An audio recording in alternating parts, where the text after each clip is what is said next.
Hello everyone and welcome back to the 3T Path channel. Welcome back to our Uddhava-gita course. Now we're in the middle of this chapter where Krishna is describing the varnashrama system, the varna and ashrama system, which was Krishna's suggestion of how to organize society. First we spoke a little bit about the varnas, the different types of occupations in society, and now we're talking about the ashramas, which are the different stages of life a person goes through. Now in the last class we talked about the brahmachari ashram, the first ashram, the student ashram, where the students would go and learn with the guru. But now, once that study is complete, once the student has graduated, what happens then? And that's what we're going to be talking about. So we're going to get into the topic of marriage. Now, of course, if you want to watch all the previous classes, make sure to check out the instructions here in the description of the video. Become a member of this channel, and then you go to Uddhava-gita.com where you can access the whole course. We're already up to almost 100 classes in this Uddhava-gita study. Okay, so we're in the 11th canto, 17th chapter, verse 36. So now, if the student decides not to get married but remain celibate, now this is what's going to happen. A brahmana observing the great vow of celibacy becomes brilliant like fire, and by serious austerity burns to ashes the propensity to perform material activities. Free from the contamination of material desire, he becomes my devotee. So this is the suggestion that should a person choose to follow the path of celibacy, he will become brilliant like fire, and this serious austerity will burn to ashes the propensity to perform material activities. Purport.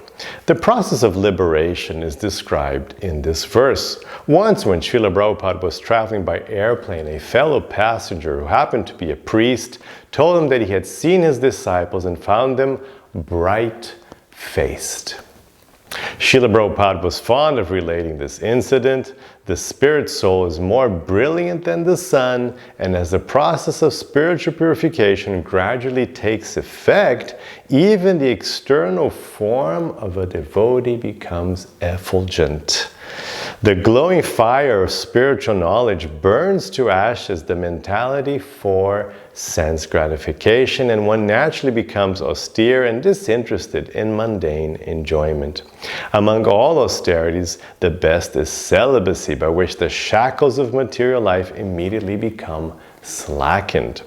One who is amala, free from material desire, is known as a pure devotee of the Lord. On the paths of jnana, karma, and yoga, the mind retains the concept of personal interest, but on the path of pure devotion, the mind is trained to see only the interests of the personality of Godhead. Thus, a pure devotee of the Lord is amala, completely pure. So, of course, there's always this emphasis on celibacy, but actually what's more important is to be true to yourself. So being true to yourself is more important.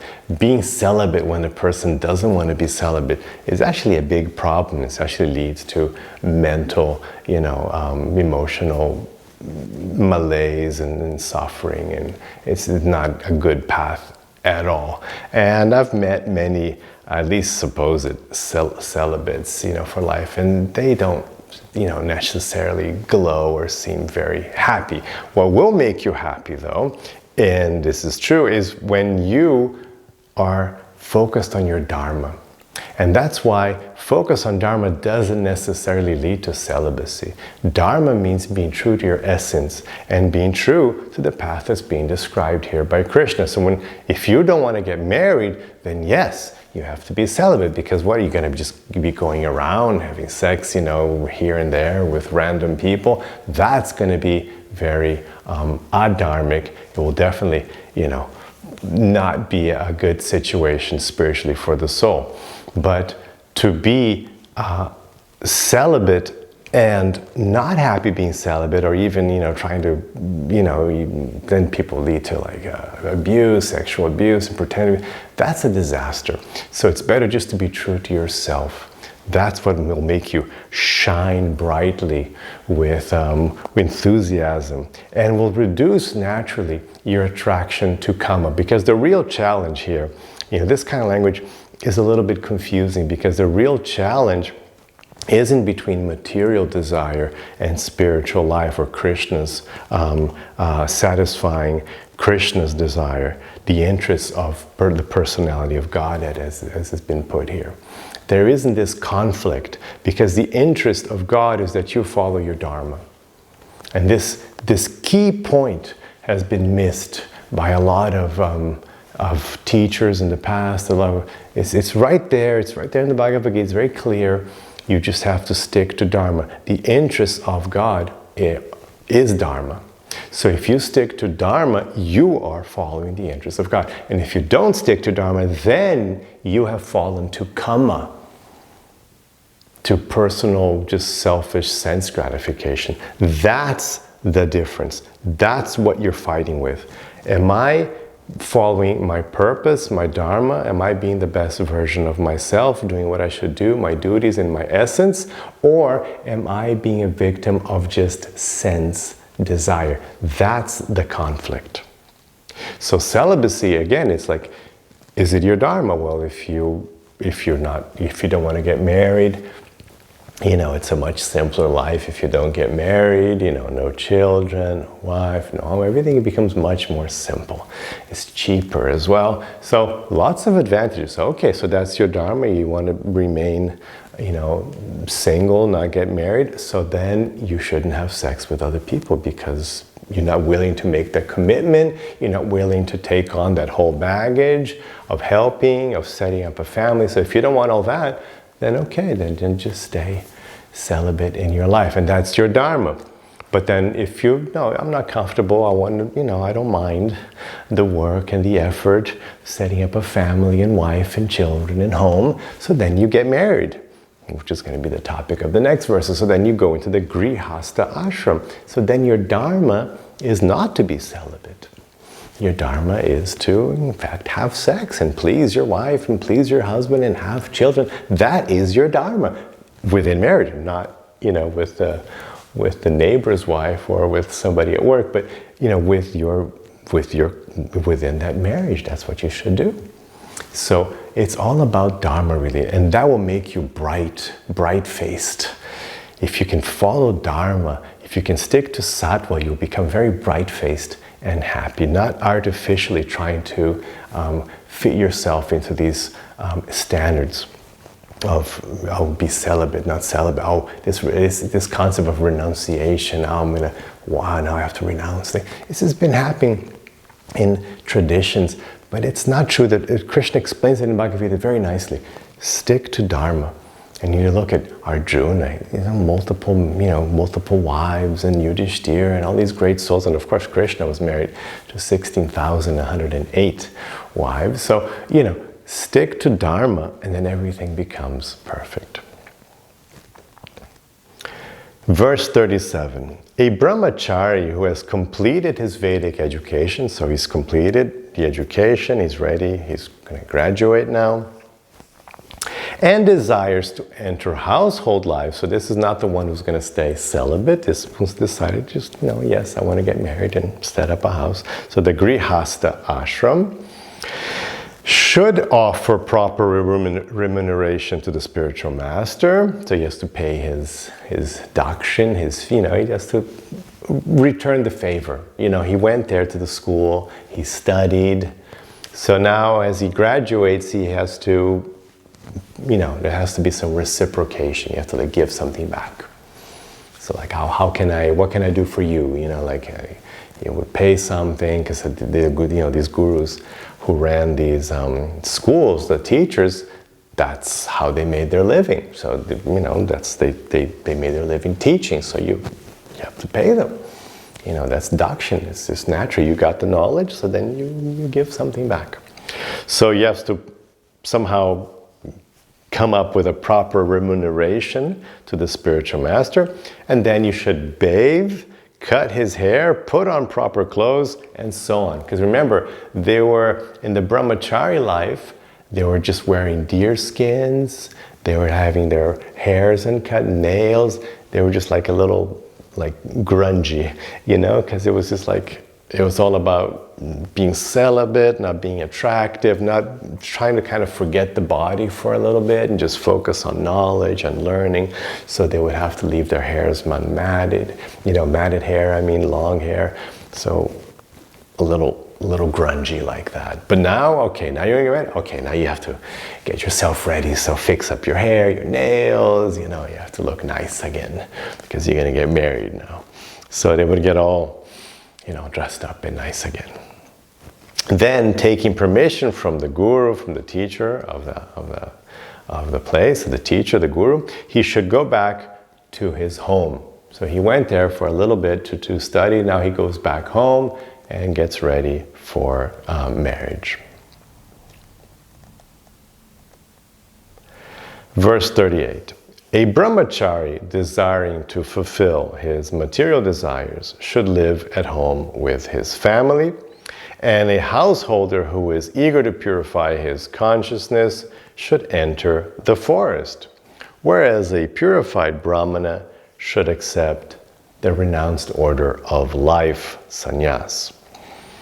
One who is not surrendered to me should progressively move from one ashram to another, never acting otherwise. So, Krishna is saying, look, you know, you're brahmachari, you studied, you go back home until you get married and have your own home, fine. If you are home, or if you have a home, you're married, and then it comes to a point in your life where you're ready for the next ashram, so then you go to the forest. It's called the Vanaprastha ashram. So you become a Vanaprastha. Vanaprastha, he who lives in the forest. So after being married for many years and raising children, and then the idea was as soon as you could, you know, as soon as you had grandchildren, then it was time for you to like retire from active, busy social life and retreat to the forest, to a hermitage, so you could focus just again on your spiritual development. And very qualified, just a brahmana person who's actually spent his whole life studying and was really like well situated in knowledge, that person could then go to the last one, the sannyas ashram, which would be not even just living in the forest because the vanaprastha would go with the wife. You could go with your wife to the forest. You wouldn't have to go alone. You would just retire from active social life and work. But the brahmana who dedicated his life to studying, he could then, or he or she could then take sannyas. Of course, he was more focused on males, but we understand it today, he or she. You could take full renunciation and become a renunciant. And so the sannyasis, there are different rules for the sannyasis, but they used to be very strict. They're not like the sannyasis you see today who have nice homes and nice cars and travel business class. No, not at all like that. They were actually really renounced and just living, you know, like in the forest with just like a little trap scene and just like few like a little falling pieces of clothing, you know, just like very simple life, you know, just a very simple renounced, a very renounced lifestyle. You couldn't even, you know, there are different rules, but you couldn't like, some couldn't even sleep in the same place for more than 3 nights, you know, you have to move around, you could only beg enough food that would fit in your hand. There were different rules, but it was very austere indeed.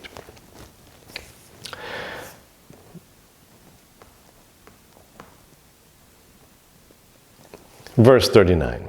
One who desires to establish family life, so now one who wants to get into the grihastha ashram, should marry a wife of his own varna, who is beyond reproach and younger in age. If one desires to accept many wives, he must marry them after the first marriage, and each wife in succession. So after you have successfully married already. So this is Krishna's suggestion for marriage. This is Krishna's key suggestion here. He says, and this is a very good suggestion actually, that you should marry within your varna. This is very important. When you get married, it can't just be some fleeting attraction. It certainly shouldn't be based just on bodily attraction. It really has to be a varna connection, a connection of interests, of the way you behave, the way you see the world, the way you focus your varna. That is a good starting point. That is a very good suggestion. In the same varna, things work in harmony because you'll both were trained up, you both kind of understand, you both see the world in the same way, kind of have similar objectives, and that makes for a very good harmonious marriage. So that's a very important. Krishna says you should marry a younger wife, you know, so that is probably a little polemic these days to say, but you know, that's his suggestion. You can take that as you please. And you know, but we see that still happens a lot these days, right? And that works too, so that's Krishna's suggestion. But the main point here though is marrying within your own varna. So that's very important. Make sure that the person you want to marry has similar interests, has the same varnas as you, same cycle, you know, physical like gifts and focus that you have, and that makes for a great marriage. So, but then he goes on and talks about polygamy. You know, so polygamy, of course, was part of the culture. Of course, it's not anymore, and we don't recommend you try it these days anymore either. But it was part of the culture, and it was also very troublesome. It was always troublesome. There's so many stories here in the Purana, in this very book, of so many stories of horrible problems arising from polygamy. So polygamy is hard work. Can you imagine, you know, you have these co-wives and they kind of hate each other. There's this competition. All these, you know, of course, the story of Lord Ram, we have a wonderful example of the dangers of polygamy, where, you know, the king and then the other wife of the king sets up Ram and, you know, makes him get exiled, you know, and it's all because of this competition between wives. So look no further than the story of Lord Ram, you know, to see the dangers of polygamy. And you can see that Lord Ram himself makes the vow to only take one wife, Sita, no more than one, probably because he saw what a mess, you know, polygamy can generate. So it's a very complicated system, polygamy. And of course, we have also the famous case of polyandry, where you have Draupadi marrying the 5 Pandavas. So right here, as Krishna is speaking this to Uddhava, he knows, you know, he's good friends with the Pandavas, and they're all great devotees of Krishna. And Draupadi is married to the 5 Pandavas. She has 5 husbands. So we see that as well. As much as it was rare, but we see that happen as well. So it, you know, it's there. Krishna thinks it's okay for you to do it as long as you do it. He says, you know, and like in a proper succession, you know, not at the same time, not like. But so that's his suggestion on polygamy.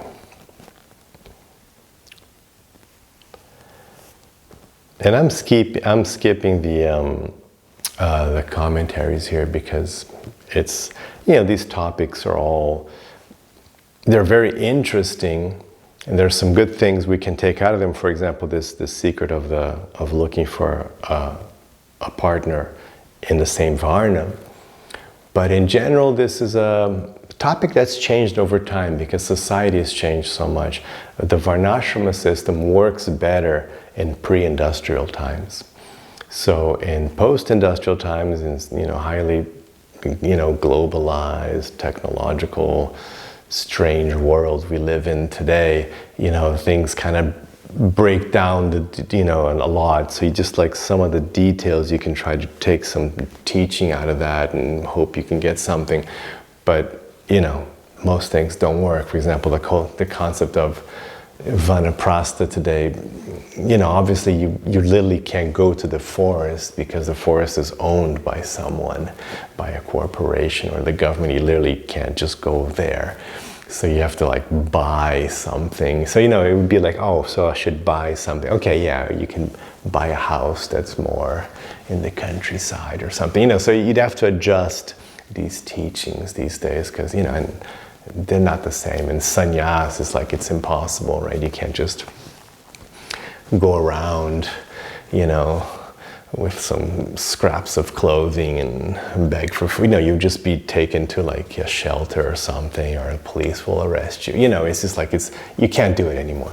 So, you know, and of course, it was fine in like a tropical country where the weather was okay, but you know, you try living, you know, under a tree if you're like in a country with winters, you know, with temperatures going down, you know, you'll freeze to death the first night. So that wouldn't work very well. So these things have to be adjusted to time, place, and circumstance.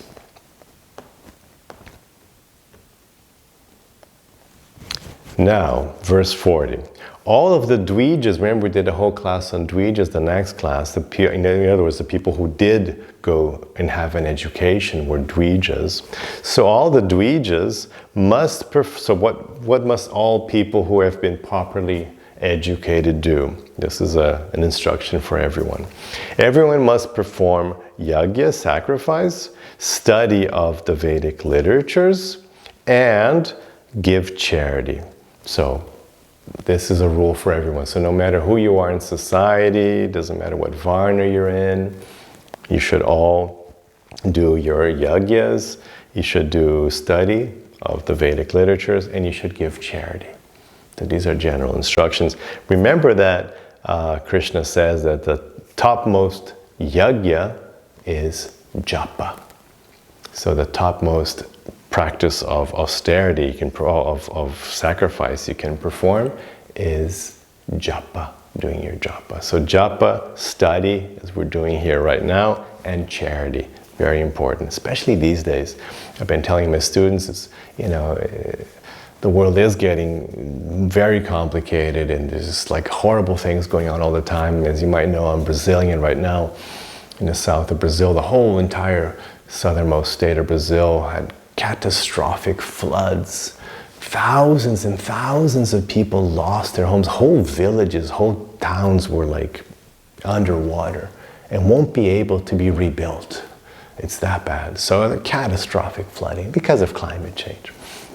So because of climate change, you know, these catastrophic incidents are going to happen. They're happening all the time. They're basically like, it's just like a sequence of them.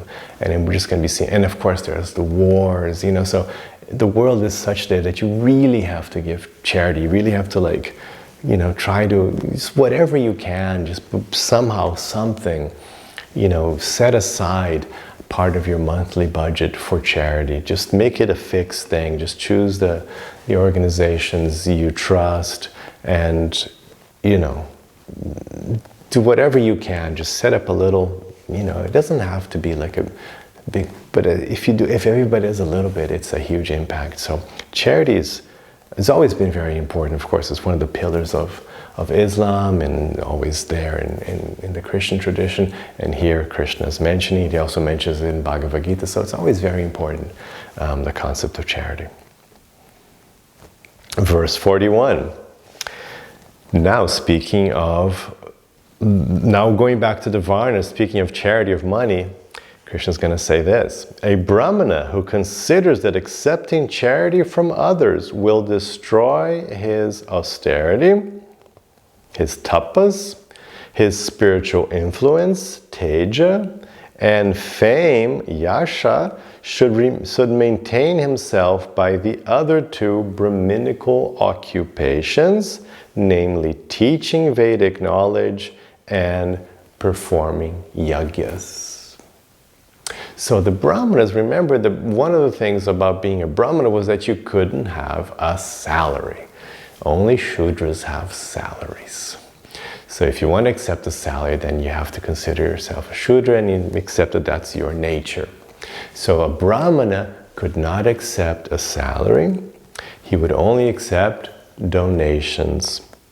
Now, some of these Shuddhas wouldn't want to accept donations, because when you accept a donation, you know, there's always kind of a catch. You know, there's always like a bit of that, you're kind of getting that influence. Some traditions say, no, you should never accept gifts, because when you accept something from someone, you kind of like under that person. You know, in a way, you kind of like accepted that position of taking that person's energy into your life. It's a detail, but you know, it is mentioned in the text, and here Krishna is mentioning it directly. So you may not want to accept charity. I've done that. I never accept. I don't want to accept. I don't like. I never accept. I don't like that, accepting charity. So I don't do that. So just doesn't feel right, you know, and kind of asking for it, not my thing. So a Brahmana who doesn't like doing that, then he can do the other two things. The other two things are teaching. So that's different. You teach and then you get some dakshin for teaching. So that's good. That I do. So that's, you know, that's a natural process where you get, you know, you teach and then you get, you know, a dakshin for it. You get the retribution, as we mentioned in a few verses back. You know, you get proper remuneration for the teaching you've given. And of course, the other thing, which I don't do, but it's very common, is the yagyas, because of course the brahmanas in Vedic culture, they have to make all those rituals, the yagyas, you know, the fire sacrifices. So it's like for marriage, for this, for that, for, you know, all the different ceremonies. Of course, they would do it for pleasing the demigods. So all these yagyas, which were a central part of the mundane religion of the Vedas. So these would be done by brahmanas, and the brahmanas would be paid for that work. So that also is you know, proper Brahminical way of making money. If the Brahmana considers that those two occupations also compromise his spiritual position, then he should collect rejected grains in agricultural fields and live without any dependence on others. So this is very interesting. So a Brahmana here, maybe he doesn't even want to, like, oh, I don't want to like teach, you know, I have to, and then like, oh, the student pay me on, I don't want to have anything to do with that.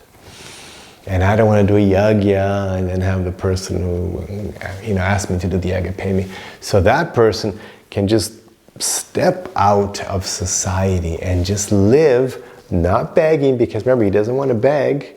So he's not begging, and he's not performing some action that, you know, deserves remuneration. So he would just go around pretty much like just scrounging for food, for rejected grains, just like whatever he can find to eat. Very difficult life, you know. So he goes to the agricultural field, you know, naturally, like they're pulling their, you know, it's like some grains would fall, and you would just get some falling grains. Very hard way to live, but in that way, then, like, I have no involvement with other people. It's a bit, but anyway, so that's Krishna saying that would be another option. Okay, we'll have to stop here for now. And in the next class, we'll see Krishna taking this not begging, this finding grains in topic a little further. So I hope you enjoy that and you have the rest of your day with lots of peace and lots of love. Hare Krishna.